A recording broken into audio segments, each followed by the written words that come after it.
प्यारे बच्चों, हमने अपने जो बेसिक्स ऑफ फिजिक्स में हमने जो है प्रीवियस ईयर बोर्ड क्वेश्चन हमने 10 सालों से जो प्रश्न जो बोर्ड परीक्षा में पूछा गया है उन प्रश्नों को हमने हल करते हुए आपको किस तरह से हल करना है जिससे बोर्ड एग्जाम में ज्यादा से ज्यादा अंक पा सको, इनका एक सीरीज बनाई है।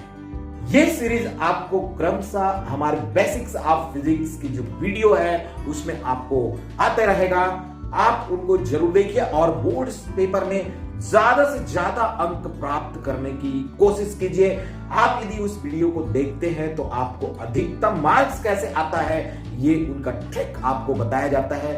इन ट्रिक के आधार पर कई बच्चे बनाए होते प्रश्नों का सही हल, लेकिन नंबर पा जाते आधे।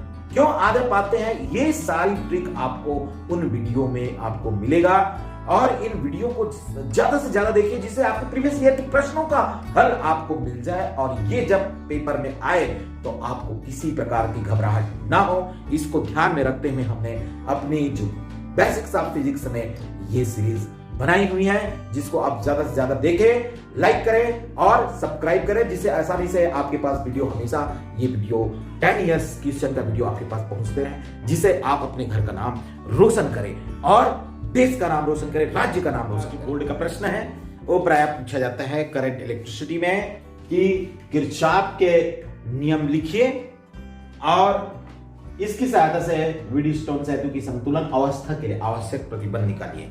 तो सबसे पहली बात तो होता है किरचॉफ का नियम क्या है। तो 1842 ईस्वी में जर्मन जो भौतिकविद है सर गुस्ताव किरचॉफ ने एक नियम का प्रतिपादन किया। उन्होंने क्या किया, क्लिष्ट सर्किटों को समझने के लिए उन्होंने नियम दिया। तो उन्होंने किरचॉफ ने 2 नियम दिया, कठिन से कठिन जो सर्किट है उसको हम कैसे समझे। तो 2 नियम क्या था, प्रथम नियम और द्वितीय नियम के रूप में दिया। तो प्रथम नियम उसका क्या था कि प्रथम नियम किरचॉफ का प्रथम नियम किसका, किरचॉफ का क्या था, किसी संधि में बहने वाली कुल वैद्युत धारा का बीजगणितीय योग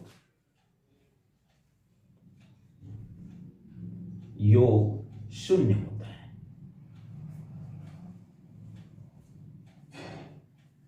यहां पर ये 0 होता है कहने का आशय क्या हुआ, उन्होंने कहा सिग्मा आई इक्वल टू 0। तो यहां पर उन्होंने नियम में और क्या डिफाइन किया, मान लो किसी संधि I1 धारा इस तरह से आ रही है, ये संधि है और यहां से I2 धारा जा रही है, यहां से I3 धारा जा रही है, यहां पर I4 धारा आ रही है और यहां से I5 धारा मान लो ये जा रही है, ये संधि O है। तो कहने का आशय क्या था, इस नियम के अनुसार ये I1 minus I2 minus I3 plus I4 minus I5 equal to क्या कह रहा है, 0। तो कहने का आशा I1 plus I4 equal to I3 plus I2 plus I3 plus I5। क्यों? क्योंकि ये माइनस इधर जाकर प्लस हो गया, यानी जितनी धारा संधि की ओर जा रही है उतने भी धारा संधि से दूर जा रही है। किरचॉफ ने प्रथम नियम क्या, यही कारण है कि किसी भी संधि में कभी भी जो परिपथ है गर्म नहीं होता। हम एक ही संधि से कई धारा हम ले सकते हैं और उस संधि की ओर धारा ला सकते हैं। प्रथम नियम की विशेषता, प्रथम नियम क्या है, आवेश संरक्षण है। ये कैसा है, आवेश संरक्षण का नियम है, संरक्षण नियम। ये किरचॉफ ने कह दिया कि ये आवेश का संरक्षण, आवेश कहीं पर यहां पर रुकता नहीं है। इस नियम को हम शॉर्टकट में हम कह सकते हैं केसीएल। किरचॉफ का ये क्या है, सर्किटल लॉ है। ये हम देखते हैं करंट लॉ, केसीएल। इस नियम को हम केसीएल भी कहते हैं। केसीएल है किरचॉफ करंट लॉ, है ना। किरचॉफ का धारा नियम भी कहलाता है ये। तो ये आवेश का संरक्षण है। दूसरा उन्होंने नियम दिया था, मैं इसको मिटा देता हूं। दूसरा नियम क्या था, और एक चीज और आपकी समझ में ये आना चाहिए, मैंने प्लस ले लिया और इसने माइनस ले लिया। तो यहां पर ध्यान देने योग्य बातें यह है कि जो धारा संधि की ओर आती है वो धनात्मक होती है, और जो धारा संधि से दूर जाती है वो कैसी होती है, ऋणात्मक होती है। इस बात का जिक्र जरूर करना है आपको। जो धारा संधि की ओर आ रही है वो धनात्मक होगी, और जो धारा संधि से दूर जा रही है वो क्या होगी, ऋणात्मक होगी। यह मानना जरूरी है। तो यहां पर हम पहला नियम तो बना लिए। अब हम देखते हैं दूसरा नियम। दूसरा नियम जो होता है किरचॉफ का, वो क्या होता है, बंद पास का नियम भी कहते हैं। बंद पास का नियम, पास नियम, क्लोज सर्किट लॉ भी कहलाता है ये बंद पास का नियम। और दूसरा नियम जो है ये ऊर्जा संरक्षण का नियम होता है। ये किसका है, ऊर्जा संरक्षण होता है। कैसे होगा ये हम देखते हैं। ऊर्जा संरक्षण नियम पर आधारित होगा ये। तो यहां पर हम देखते हैं एक सर्किट हमने बनाई। ये सर्किट हम यहां पर बनाते हैं। ये बैटरी लगा देते हैं E1, यहां पर एक प्रतिरोध लगा देते हैं R1। इस तरह से हम यहां पर एक बैटरी लगा देते हैं E2, और यहां पर एक प्रतिरोध और लगा देते हैं जिसको कहते हैं R2। ये हो गया A, B, C और ये हो गया D। मैं इसी को और एक सर्किट की बात मैं कर लूं। यहां पर एक और मैं प्रतिरोध लगा देता हूं R3, DE और ये हो गया F। ये प्लस सिरा है, ये माइनस सिरा है, प्लस सिरा है, माइनस सिरा है। ये I1 धारा, यहां से कौन सा धारा, I1 धारा, और यहां से कौन सी धारा जाएगी, I2 धारा। यहां पर जो धारा जा रही है वो क्या हो गया, I1 प्लस I2 हो गया। अब मैं यहां पर देखता हूं किरचॉफ ने द्वितीय नियम में समझाने का प्रयास किया था कि सिग्मा E विद्युत वाहक बल और यहां पर सिग्मा IR इक्वल होता है। तो ये हम देखते हैं।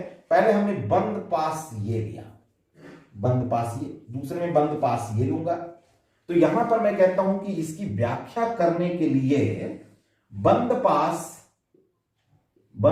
में पहला व्याख्या कर रहा हूं। क्या ले लूं, A, B, C, D, A, B। मैंने बंद पास का दिशा आपको बता दिया है। तो बंद पास की दिशा मैंने बता दिया है, तो क्या दिया है, ये इस तरह से। तो यहां पर क्या होता है, ये किरचॉफ का द्वितीय नियम क्या है। किरचॉफ का द्वितीय नियम जो होता है वो कहता है कि किसी बंद पास में बहने वाली धारा और प्रतिरोधों के गुणनफलों के बीजगणितीय योग उनमें लगे कुल विद्युत वाहक बलों के बीजगणितीय योग के क्या होते हैं, बराबर होते हैं। यहां पर चिन्ह और परिपाटी की भी बात किरचॉफ ने कहा था कि यदि बंद पास की दिशा मैंने धारा की दिशा में लिया है तो धारा गुना प्रतिरोध का मान धनात्मक होगा, और यदि वे विपरीत दिशा में धारा की दिशा है, बंद पास की दिशा के विपरीत है, तो वो ऋणात्मक होगा। इसी प्रकार उन्होंने ये भी बता दिया कि यदि धारा यानी बंद पास की दिशा विद्युत वाहक बल के ऋण से धन की ओर जा रही है तो ये होगा धनात्मक, और धन से ऋण की ओर आ रही है तो ये होगा ऋणात्मक। उन्होंने सारी बातों को, गुस्ताव जो किरचॉफ है उन्होंने सारी बातों को बता दिया था। और इस तरह से उन्होंने क्या किया, इस नियम के अनुसार हम देखते हैं यहां पर I1 R1, चूंकि ये मैंने बंद पास लिया उसी की दिशा में धारा बह रही है तो ये क्या हो गया, धनात्मक। अब ये देखो बंद पास मैंने ऐसे लिया एंटी क्लॉकवाइज और धारा इधर जा रही है, विपरीत दिशा में जा रही है, तो ये हो गया माइनस। माइनस क्या हुआ, I2 R2 इक्वल टू, ये बीजगणितीय योग हो गया। इक्वल टू, इसमें कितने विद्युत वाहक बल लगाए मैंने, E1 और E2 विद्युत वाहक बल लगाए। तो E1 की दिशा क्या हो रहा है, माइनस से प्लस, तो ये क्या होगा, पॉजिटिव। और यहां पर देखो E2 के लिए क्या होगा, प्लस से माइनस की ओर जा रहा है, ये बंद पास की दिशा, तो ये क्या होगा, माइनस। तो इस तरह से उन्होंने किरचॉफ ने नियम दिया बंद पास का। सेकंड हम बंद पास के बारे में देखें। बंद पास क्लोज सर्किट ये कहलाता है, क्लोज सर्किट। और इन क्लोज सर्किट में कौन सा है close circuit, B, E, F, C, फिर क्या आ गया, B। मैंने इसकी दिशा भी ऐसे लिया, तो क्या दिशा है, B, E, F, C, B में। तो यहां पर भी हम देखते हैं तो क्या हुआ, धारा की दिशा में ही बंद पास है, तो क्या आ गया, I2 R2। ये देखो अब ये भी उसी की दिशा में है, तो ये क्या हो गया, ये देख लो, ये धारा का मान है I1 प्लस I2 और प्रतिरोध का मान क्या है R3। यहां पर सिर्फ और सिर्फ एक ही विद्युत वाहक बल लगा है, क्या लगा है E2। तो E2 की दिशा भी क्या है, बंद पास की दिशा में माइनस से प्लस की ओर, तो ये क्या होगा पॉजिटिव, तो ये आ गया E2। इस तरह से किरचॉफ ने जो नियम, जो दूसरा नियम दिया जिसको हम बंद पास का नियम कहते हैं, ये जो नियम है ये क्या है, ऊर्जा संरक्षण है। जहां पर भी आप बैटरी लगा रहे हैं, जो धारा बहेगी उनमें किसी भी प्रकार का कोई अंतर नहीं पाया जाता, प्रतिरोध के अनुसार उसमें धारा बहती। इस कारण से क्या है, ऊर्जा संरक्षण का नियम है। अब यहां पर दूसरे इसके भाग है जिसमें कहते हैं कि किरचॉफ के नियम को बताइए। उसके बाद कहते हैं कि किरचॉफ के नियम की सहायता से व्हीटस्टोन ब्रिज संतुलन अवस्था के लिए आवश्यक प्रतिबंध दी। व्हीटस्टोन ब्रिज, वैज्ञानिक व्हीटस्टोन ने एक ब्रिज बनाया जो क्या किया, एक चतुर्भुज के चारों भुजाओं पर उन्होंने कुछ प्रतिरोध लगा दिया, और प्रतिरोध लगाने के बाद उन्होंने क्या देखता है कि यदि उन प्रतिरोधों की आसन्न भुजा यदि संतुलन में है, तो उन्होंने कहा कि संतुलन की अवस्था में P/Q = R/S होता है। यह अवस्था आपको प्राप्त करना है। तो यहां पर प्रश्नों में क्या है, व्हीटस्टोन सेतु की संतुलन अवस्था के आवश्यक प्रतिबंध प्राप्त कीजिए। प्रतिबंध हमारा वही है, P/Q = क्या है, R/S। तो हमको व्हीटस्टोन को पूरी समझना पड़ेगा और वो प्रतिबंध हमको लाना पड़ेगा किसकी सहायता से, किरचॉफ के नियम की सहायता से। तो मैंने क्या किया, व्हीटस्टोन ब्रिज, तो उन्होंने क्या किया, ये चार उन्होंने ये प्रतिरोध लिया, ये लगाया उन्होंने P, और इस तरह से ये बिंदु आ गया A और ये बिंदु आ गया B। उन्होंने चतुर्भुज की ये दूसरी भुजा में उन्होंने लगा दिया ये PQ लगा दिया, और इस तरह से उन्होंने इस भुजा में लगा दिया R, और उन्होंने इस भुजा में लगा दिया S। तो ये चतुर्भुज की चारों आसन्न भुजाओं में, तो ये B हो गया, तो ये क्या हो गया C, और ये हो गया D। उन्होंने इन दोनों के बीच में क्या लगाया, ये एक विद्युत वाहक बल लगाया, और यहां पर एक कुंजी K1 लगा दिया, और इस तरह से ये जोड़ दिया इनसे। दूसरी यहां से उन्होंने एक गैल्वेनोमीटर लगा दिया, और गैल्वेनोमीटर के बीच में एक कुंजी K2 लगा दिया। क्या लगा दिया, K2।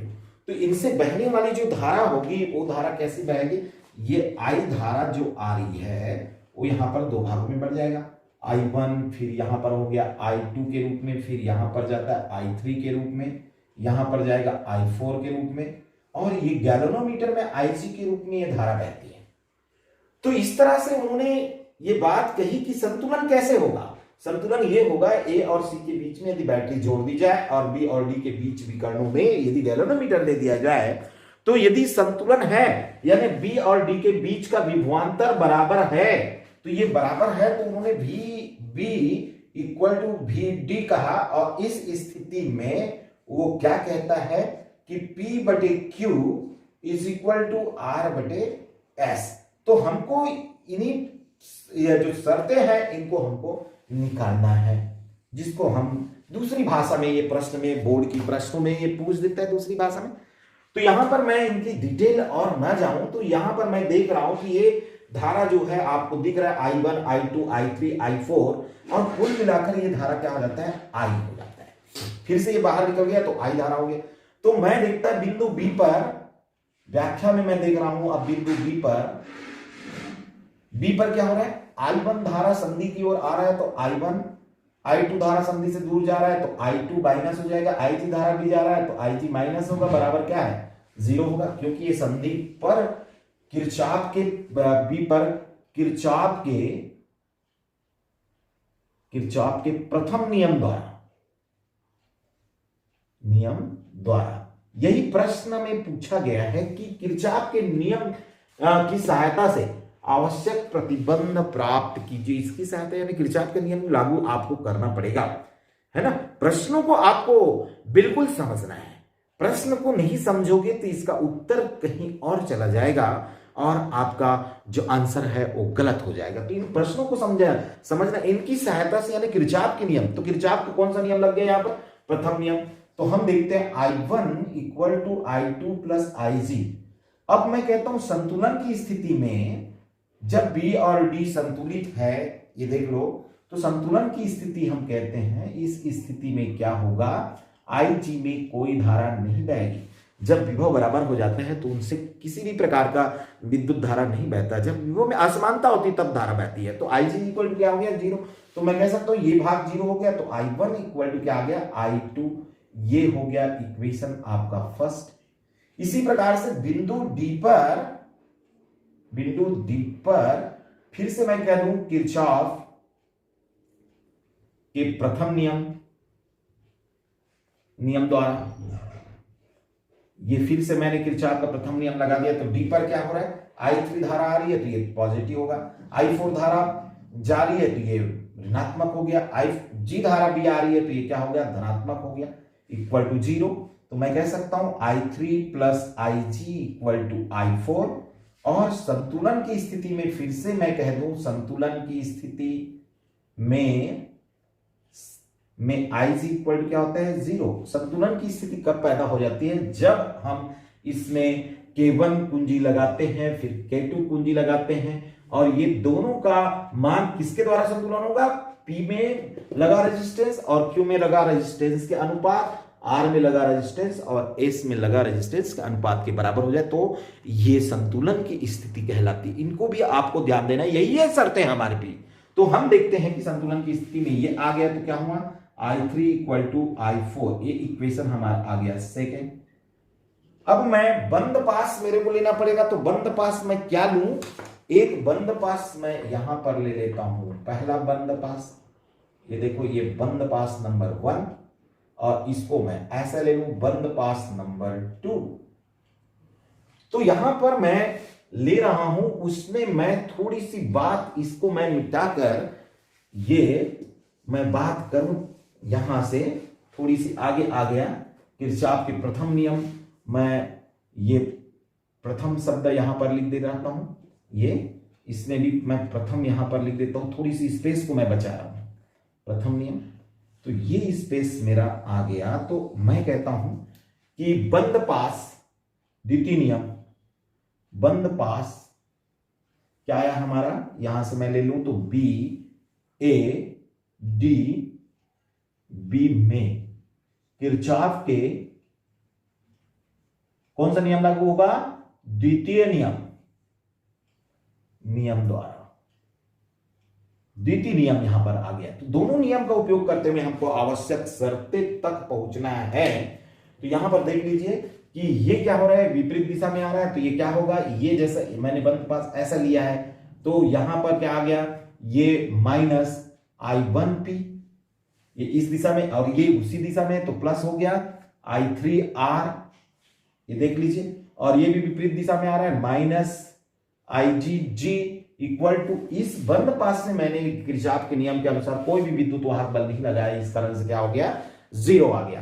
तो इस तरह से मैं देखता हूं तो क्या हो गया, इसका पक्षांतर मैं उधर कर दूं तो I3R equal to I1P plus IgG।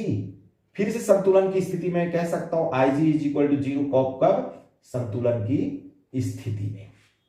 तो ये स्थिति में ये हो गया 0, तो मैं कह सकता हूं, इसको मैं उल्टा लिख दे रहा हूं, I1P को पहले लिख दूं तो I3R आ गया, ये इक्वेशन मेरा आ गया थर्ड।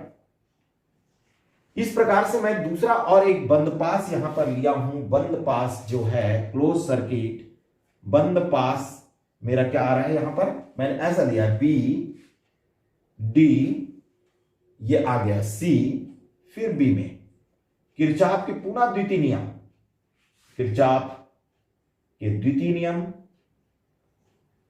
तो द्वितीय नियम के द्वारा फिर से क्या होगा, यहां पर मैं देख लेता हूं, फिर ये विपरीत दिशा में है, तो ये हो गया I2, जो Q है वो उल्टा चल रहा है, तो ये माइनस, ये देखो ये प्लस हो जाएगा, IG उसी दिशा में चल रहा है, बंद पास की दिशा में है, और ये भी उसी दिशा में चल रहा है, I4S इक्वल टू, यहां पर भी कोई विद्युत वाहक बल हमने नहीं लगाया, तो क्या हो गया, 0। तो इस तरह से मैं कह सकता हूं, इसका पक्षांतर मैं इधर करूं तो और पहले लिख देता हूं, I2Q इज इक्वल टू, इसको मैं बाद में लिख रहा हूं, तो ये आगे IgG प्लस I4S।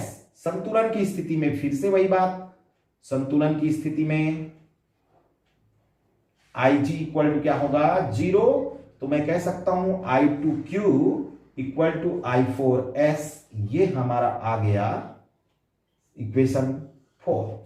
3 और 4 को मैं भाग कर दूं, है ना, तो ये क्या हुआ I1P बटे I2Q is equal to I3R बटे I4S।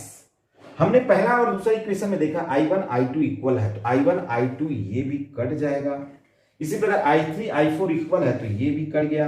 तो अंत में हमें क्या मिलता है P बटे Q is equal to R बटे S, और यही जो है आवश्यक प्रतिबंध है किसके लिए, व्हीटस्टोन ब्रिज के लिए, जो किरचॉफ के नियम की सहायता से हम निकालते हैं। तो प्रश्नों को बहुत ही आपको ध्यान से पढ़कर आंसर को देना है, तभी बोर्ड में आप अच्छे नंबर पाओगे। हम अगला बोर्ड के पेपर प्रश्न जो है कभी कभी अंतर के रूप में देते हैं, तो उस अंतर के रूप में जो प्रश्न आता है उनके बारे में हम यहां पर जिक्र करते हैं कि अंतर किस तरह से बनाया जाता है, उनके सवालों का अध्ययन हल कैसे किया जाता है। तो हर बोर्ड की एग्जाम पे अंतर का भी प्रश्न रहता है, बहुत ही सिंपल प्रश्न होता है, ये हर बच्चे इन प्रश्नों को बनाते हैं। तो हम इस प्रश्नों का जिक्र करें, विद्युत वाहक बल और विभवांतर में अंतर लिखिए।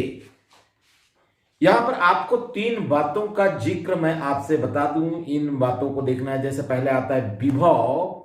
विभव क्या होता है, जब हम किसी एकांक आवेश को अनंति से किसी बिंदु पर लाते हैं तो किया गया कार्य और उस आवेश के अनुपात को विभव कहते हैं।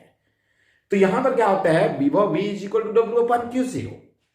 उसके बाद आते हैं टर्मिनोलॉजी वर्ड आता है विद्युत वाहक बल, और एक टर्मिनोलॉजी वर्ड आता है विभवांतर। तो मैं सेकंड में विभवांतर, तो विभव में क्या था, अनंति से किसी एक बिंदु पर लाए थे। यहां पर क्या था, इसकी परिभाषा के अनुसार जब हम किसी एकांक आवेश को अनंति से किसी एक बिंदु पर फिर उससे हम दूसरे बिंदु पर लाते हैं तो दोनों का विभव अलग अलग होगा।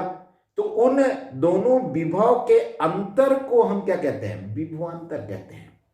यहां पर एक तीसरा EMF, इलेक्ट्रोमोटिव फोर्स, विद्युत वाहक बल, ये एक आता है। तो इसके हम एक टर्मिनल विभवांतर की भी बात कर ले।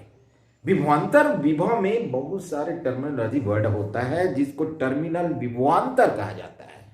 टर्मिनल, जब हम किसी दो सिरों के बीच जब कोई तार जोड़ देते हैं तो तार का प्रतिरोध होने के कारण उसका विभवांतर एक्चुअल विभवांतर से कम हो जाता है, उसे हम कहते हैं टर्मिनल विभवांतर। विद्युत वाहक बल, जब विद्युत वाहक बल, कोई सेल है हमारे पास, कोई बैटरी है, कोई जनरेटर है, तो उसका जो इलेक्ट्रोडों के बीच में, 2 इलेक्ट्रोड होगा, एक एनोड होगा, एक कैथोड होगा, उनके बीच में जो विभव प्राप्त होगा उसके बीच में, अभी आपने किसी सेल से आपने नहीं, किसी तार से आपने नहीं जोड़ा है, तो वो क्या कहलाता है, विद्युत वाहक बल, इलेक्ट्रोमोटिव फोर्स। तो हम इन परिभाषा के आधार पर हमसे जो भी कहा जाए उनका अंतर हम जरूर बना सकते हैं। हमको परिभाषा पूरी तरह से याद होनी चाहिए। तो हम जब भी ऐसा प्रश्न हमारे पास आया तो हम उसका जवाब कैसे देते हैं, ये देखिए जरा। यहां पर हम विद्युत वाहक बल और विभवांतर में अंतर लिखिए, एक और विद्युत वाहक बल ले ले, एक विभवांतर ले ले। हमारा लिखने का भी शैली होनी चाहिए बोर्ड की एग्जाम के लिए। तो हम इसको 2 खंड में बांट दिया और इस तरह से हमने बांट दिया। पहला, हमने इन शब्द का उपयोग विद्युत धारा स्रोत, जैसे हम अंतर लिख रहे हैं, स्रोत मैंने कहा था परिभाषा के अनुसार ये कहां पर मिलेगा, कहां पर इस टर्मिनोलॉजी का उपयोग होता है, सेल के ऊपर लिखा रहा था 1.5 है ना, EMF यानी विद्युत क्या है, वाहक बल, इलेक्ट्रोमोटिव फोर्स। तो क्या है, इस शब्द का उपयोग विद्युत धारा स्रोत जैसे cell, battery, dynamo and generator के लिए होता है। जबकि विभवांतर का जो उपयोग जो होता है, अंतर, हम जब ये पॉइंट लिख रहे हैं तो वैसे ही इधर भी होना चाहिए, ये होता है अंतर। हम दोनों डिफरेंस बातों का अंतर नहीं लेते, सबसे पहली बात। तो यहां पर क्या होगा, इसका उपयोग 2 बिंदुओं के बीच विभव में अंतर दर्शाने के लिए होता है। ये हो गया पहला पॉइंट, दोनों एक दूसरे से रिलेटेड होना चाहिए, ये होता है अंतर। दूसरी पॉइंट, यहां खुले परिपथ में सेल के 2 इलेक्ट्रोडों के मध्य अधिकतम विभवांतर होता है, जो मैंने अभी परिभाषा में आपको बताया। वो दूसरा पॉइंट आ गया, इधर की ओर विभवांतर की ओर, या विद्युत धारा परिपथ के किन्हीं 2 बिंदुओं के विभव का अंतर मात्र होता है। तो यहां पर क्या हो रहा है, दो बिंदुओं के मध्य जब वो परिपथ में लगा है तब विभवांतर क्रिएट होता है। और यहां पर हमने देख लिया सेलों के इलेक्ट्रोडों के मध्य, सेल के इलेक्ट्रोड है एनोड और कैथोड, उनके मध्य जो अधिकतम है ना, अधिकतम हमने क्या शब्द का उपयोग किया, विभवांतर जो होगा उसे हम क्या कहेंगे, विद्युत वाहक बल। तीसरा पॉइंट यहां पर है, विद्युत परिपथ के भंग होने पर भी इसका अस्तित्व रहता है। विद्युत परिपथ आप हटा दिए परिपथ से, तो सेल आपका 1.5 जो EMF दिखा रहा था वो क्या होगा, वो आपका हो जाएगा 1.3, 1.2, 1.8 ऐसा। लेकिन उसका EMF खत्म नहीं होता है ना। कब खत्म हो जाता है EMF, जब वो पूरी तरह से डिस्चार्ज हो जाता है तब विद्युत वाहक बल खत्म होता है। तो इसी बात का जिक्र यहां पर हुआ है, आप अंतर में लिख सकते हो, किसी परिपथ का भंग होने पर इसका अस्तित्व रहता है, जबकि विभवांतर में क्या हो रहा है, विद्युत परिपथ भंग होने पर उसका अस्तित्व भी क्या हो जाता है, भंग हो जाता है। चौथा पॉइंट आपको सिंपल सी पॉइंट है यहां पर, यह हमेशा विभवांतर से बड़ा होता है। क्यों? क्योंकि ये खुली परिपथ का है, तो विभवांतर से हमेशा क्या होगा, बड़ा होगा। और विभवांतर क्या होता है, बंद परिपथ है, तो ये क्या होगा, इसको आप लिख सकते हैं, ये विद्युत वाहक बल से हमेशा छोटा होता है, क्योंकि इसमें तार का उपयोग करना होता है, तार का प्रतिरोध होता है। तो हम इस तरह से अंतर में जब भी नंबर हम पाने के लिए हम प्रयास करें बोर्ड एग्जाम पे, तो जरूर एक और जो लिखा जा रहा है उसकी दूसरी ओर बातें हों। अलग अलग बात होने से नंबर कटने का चांस बना रहता है। यदि आप हाईएस्ट मार्क पा रहे हैं तो आपको अंतर लिखने का जो प्रश्न आता है बोर्ड में, मैंने बहुत ही सिंपल से उदाहरण लेकर आपको बताया है ना। तो आप इस तरह से अंतर, कोई भी अंतर आपसे पूछा जाता है तो लिखने का आपको अच्छे से अच्छे प्रयास करना चाहिए बोर्ड एग्जाम के। अन्य बोर्डों में भी किस तरह से कठिन प्रश्न दे देता है, इन कठिन प्रश्नों को हम किस तरह से हल करें, इनके बारे में हम देखते हैं। यहां से हम चुंबक का एक प्रश्न ले रहे हैं। चुंबक में क्या होता है कि प्रश्न आता है कि चुंबकीय यामोत्तर के समानांतर, चुंबकीय यामोत्तर क्या होता है, यहां पर चुंबकीय जो यामोत्तर होता है, एक चुंबक का दो क्षैतिज और ऊर्ध्वाधर चुंबकीय यामोत्तर जो है, और चुंबकीय यामोत्तर के लंबवत, दो वर्डिंग का यहां पर उपयोग होता है। तो चुंबकीय यामोत्तर के समानांतर ऊर्ध्वाधर तल में घूमने के लिए स्वतंत्र एक चुंबकीय सुई का उत्तरी सिरा क्षैतिज से थीटा 60 के कोण पर नीचे झुका है, उस स्थान पर पृथ्वी की चुंबकीय क्षेत्र का क्षैतिज घटक H की वैल्यू जो दिया है 0.4 G है, उस स्थान पर पृथ्वी के चुंबकीय क्षेत्र का परिमाण की गणना कीजिए। यहां पर हमको चुंबकीय क्षेत्र का परिमाण का गणना करना, एक H है और एक है I। क्या क्या है, एक H है एक I है। तो हमको दिया है नमन कोण, नमन कोण कितने कोण पर ये नमन है, ये कोण थीटा इक्वल टू 60 डिग्री का। और पृथ्वी की जो क्षैतिज है, चुंबकीय क्षेत्र की क्षैतिज जो घटक जो है H is equal to 0.4 G, ये हमको दिया गया है। हम जानते हैं यहां पर कि H इज इक्वल टू क्या होता है, I cos थीटा होता है। तो यहां पर मैं कह सकता हूं I जो है क्या निकालना है, पृथ्वी के चुंबकीय क्षेत्र का परिमाण, चुंबकीय क्षेत्र का परिमाण मेरे को I यहां पर ज्ञात करना है। तो ये I इक्वल टू क्या होगा, H अपॉन कॉस थीटा। तो I इक्वल टू H की वैल्यू कितनी आई है, 0.4 G बटे कॉस 60 डिग्री। यहां पर मैं ले सकता हूं I equal to 0.4 upon cos 60 का मान होता है 1/2, या मैं इसको ले सकता हूं 0.5।